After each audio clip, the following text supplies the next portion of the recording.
Sosok Kartika, janda muda di Wonogiri yang dibunuh dan dikubur pacarnya di halaman rumah.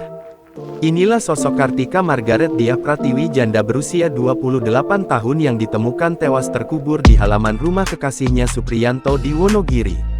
Sebelumnya, Kartika dilaporkan hilang selama 3 minggu dan akhirnya ditemukan sudah dikubur di halaman rumah Supriyanto Dusun Kembang RT 001 RW 003 Setren, Kecamatan Slogohimo, Kabupaten Wonogiri Senin tanggal 22 April tahun 2024.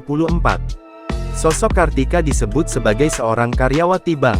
Ia berstatus sebagai janda, dan Supriyanto, 44, sebagai duda. Keduanya dikabarkan sempat menjalin hubungan dekat sebelum akhirnya kasus ini terungkap ke publik. Setelah membunuh korban, jasadnya dibakar dan dikubur di belakang rumah. Pelaku Supriyanto mengaku sakit hati, sebab korban Kartika ingin kembali rujuk dengan suaminya. Hal ini dibenarkan oleh Kasih Humas Polres Wonogiri AKP Anom Prabowo. Sementara itu diketahui, ternyata Supriyanto telah 2 kali masuk penjara.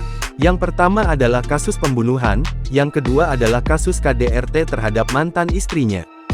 Kasih Humas Polres Wonogiri, AKP Anom Prabowo mengatakan, sampai saat ini penyidik masih intensif memeriksa Supriyanto setelah diamankan di Mapolres Wonogiri. Pria itu dibawa ke Mapolres Wonogiri setelah polisi menemukan jasad kekasihnya berinisial KM yang tinggal kerangka di pekarangan rumah Supriyanto.